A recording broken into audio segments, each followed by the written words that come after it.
uh, keeping other people safe during the pandemic through wearing masks and others who don't.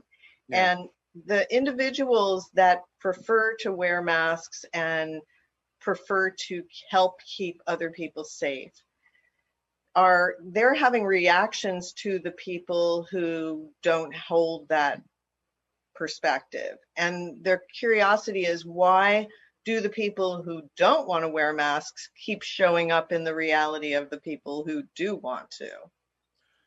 Well, again, first and foremost, you always have to understand the actual reason why someone may choose to do what it is they're doing.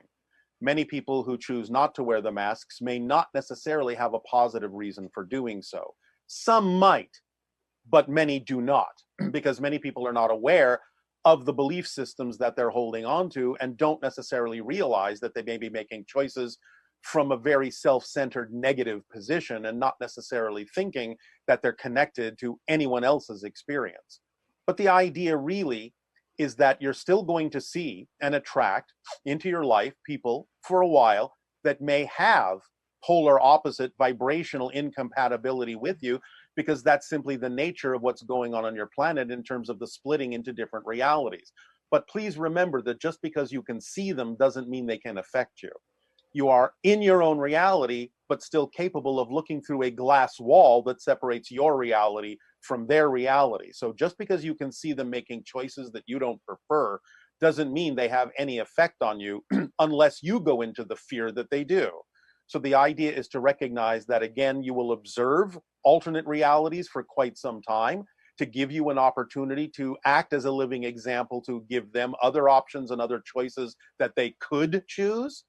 But it's not necessary for them to choose those things just because you want to exist in a reality that prefers something different, because you are in a different reality with your different preference if you understand that there is a glass wall between you through which you can see them and they can see you, but you can't really affect each other unless you succumb to the vibration of their reality, and then you wind up on the other side of the wall in a reality you don't prefer to be in. So for now, you can shift back and forth, and it gives you an opportunity, if you prefer something more positive, to see the negative choices, to use them by comparison and contrast, to make it clearer by comparison and contrast what it is you do prefer, as opposed to the choices that others may be making that are not compatible with your preference. This will continue for a while, but in the years to come, you will see them less and less. They will see you less and less. We cannot determine specifically exactly when you will no longer see them as a group, but you may start to find that certain individuals will no longer be perceived in your reality as you go along. And perhaps no longer than about 20 to 30 of your years from now, you may find that you're existing in a reality that no longer perceives vibrational incompatibility of those individuals at all. But again, it will be different for different individuals, different groups, and for the collective whole as to exactly how that timing works out when you no longer perceive entirely the idea of other parallel realities that are vibrationally incompatible with the one you have chosen to participate in. So, in being able to respect the idea that there is a glass wall between you and another individual that may have a different belief system, Yes. and simultaneously, if that person is insisting and thrusting themselves into your reality and, in a sense of endangering your safety, so to But no, no, speak. no, no, no, no, no, they're not. That's what we're saying.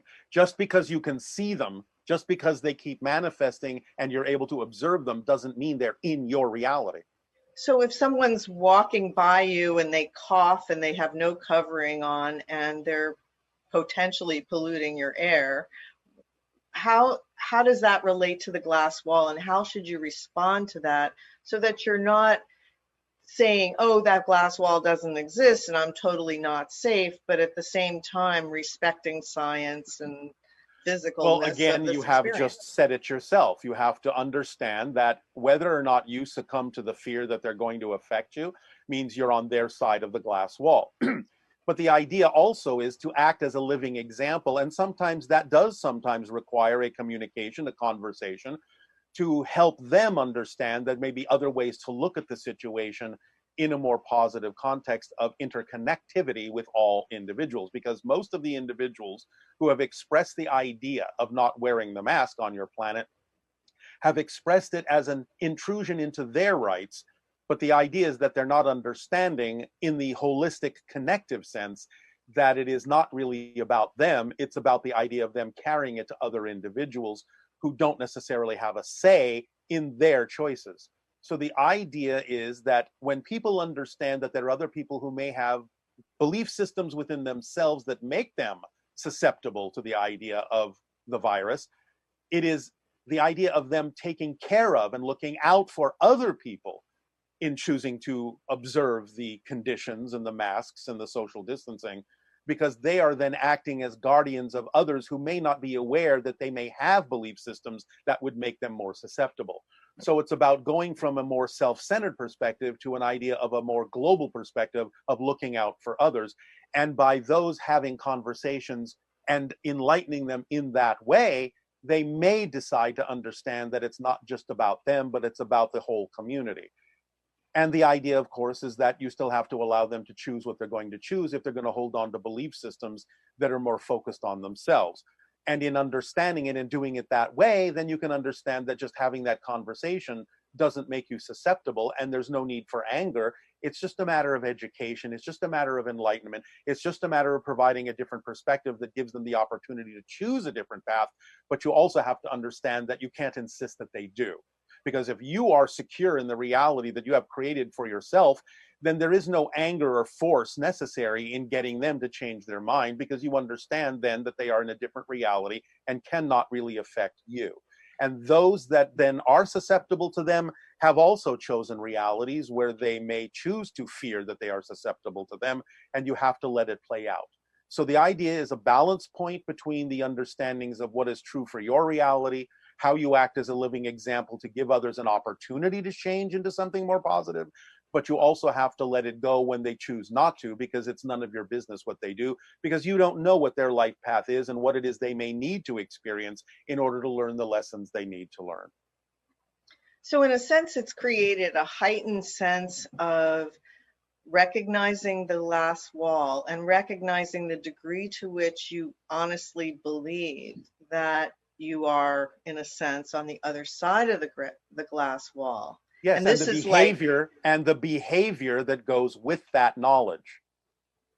Because if someone approaches someone else in anger or fear, then that's a definition and an expression of the idea that you don't really know that you're on the other side of that glass wall. And that's a big paradigm shift for us, the idea that you can be seeing things in your reality that are not what you prefer, and yet it's actually a separate reality. Maybe that wasn't an ability we had before, but now you have that ability now, which is one of the reasons why we're explaining the structure of existence to you, because as we have said many times, understanding the actual structure of how existence works is what will give you the clarity and the ability to be able to operate in the reality you prefer, while still having some degree of observation and interaction with realities that you don't. So now it's time for you to wrap your minds around the idea and understanding of this structure, how things are created, and use it to your advantage instead of succumbing to the fear and therefore giving up the idea of your self-empowerment and where you know you truly stand. Okay. Well, we really appreciate that new understanding, because it can help a lot in observing the changes that our society is going through. It can, if people allow themselves to understand. Yes. Okay.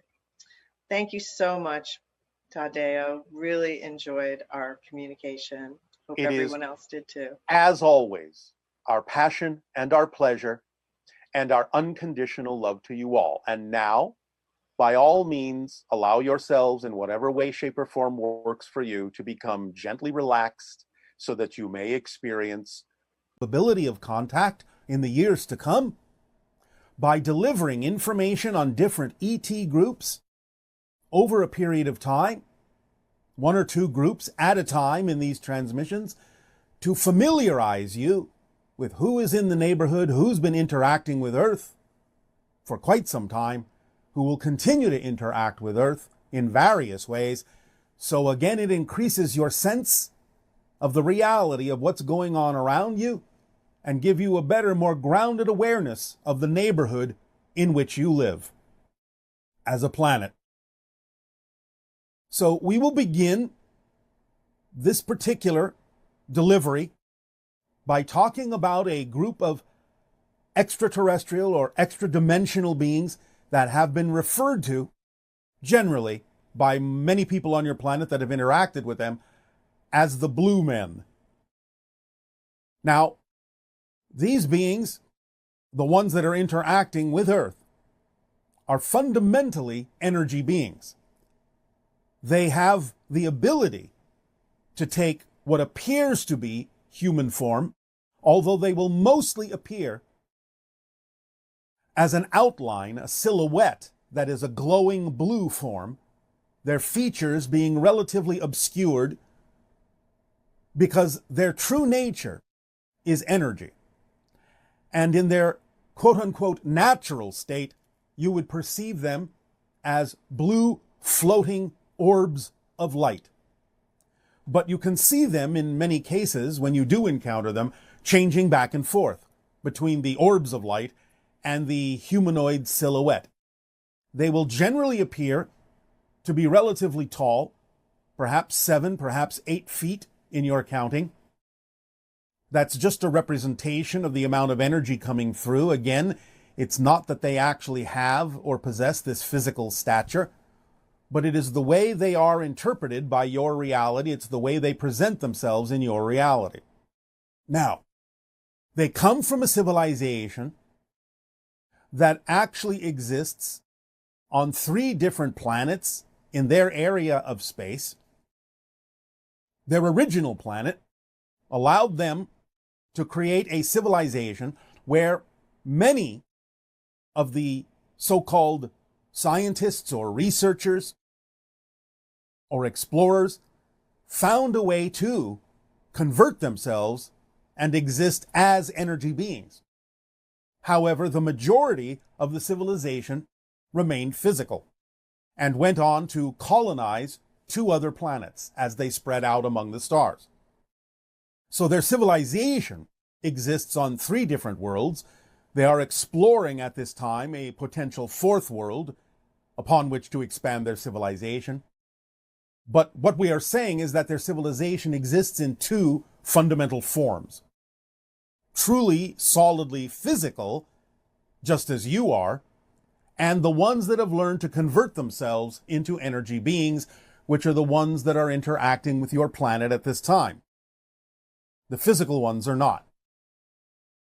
But the ones that are interacting with your planet are doing so not only for the purpose of observation and study, as is true of many ET races who are interacting to some degree with Earth, but they also are quite compassionate, quite peaceful, and they have, shall we say, a tendency, when interacting with humans on your planet, to encourage those humans to change from a warlike civilization to a more peaceful civilization. They have even rescued people in wartime situations, removed them from the war.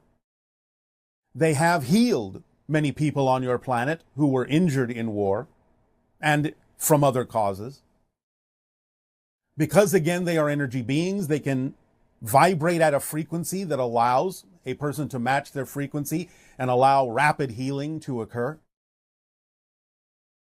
They will often observe warfare scenarios, and they even have the ability for people, sometimes, not always, depending upon their destiny, because the blue men will not interfere with your destinies, your choices, but they have from time to time, when it is appropriate, even removed humans from your planet and taken them to live on a planet where there is nothing but peace. Now, when they choose to do this, it is usually because a person has been gravely injured perhaps even fatally injured in some sort of wartime scenario, they have the ability to actually, in certain cases, resurrect these people, resuscitate these people, and allow them to be placed on one of these planets where they can experience a life of peace away from war. So the blue men, as they are called, generally, which doesn't mean there are not females among them, but this is how they present themselves and how they have been labeled by your people, because that's how they seem to appear, as a male silhouette, glowing blue, obscured features, very tall, very energetic, very kind, very compassionate, very peaceful. These beings are continuing to interact with your people from time to time, though they generally remain in the background, because again, they cannot really interfere with anything you have chosen to be your own destiny. But nevertheless, they will appear to those in need from time to time to assist and aid them in either their healing or their removal to another place where they can experience lasting peace. And their energy on your planet gives you a greater opportunity to seek peace for yourselves by matching their frequency. Now, they have restricted themselves to some degree to the different kinds of individuals they may interact with. They may broaden their ability to interact with more of your population as the years progress. You will find in general that they will interact more often than not with the kind of people on your planet you call the indigenous groups, American Indians and so forth, because of their adherence to some of the old ways of relating to nature. Because again, they are very strongly connected to the idea of nature as the blue men. So in letting you know that they exist, you can open your minds, open your hearts, allow your energy to flow more freely, knowing that they are among you, whether you see them or not, and they are helping with their energy to give you more of an opportunity to choose peace and healing for yourselves, so that you may arrive at a time on your planet, or whatever version you shift to, that is more representative of peace and no longer or never has experienced the idea of war, strife, disease, struggle, and pain. So just open up to the idea of the blue men and see what happens energetically in your lives as you move forward. We will discuss another group during the meditation that will follow the monologue and questions this day of your time. But for now, we invite you to open up, to engage us with your questions and allow us to be of continued service to you.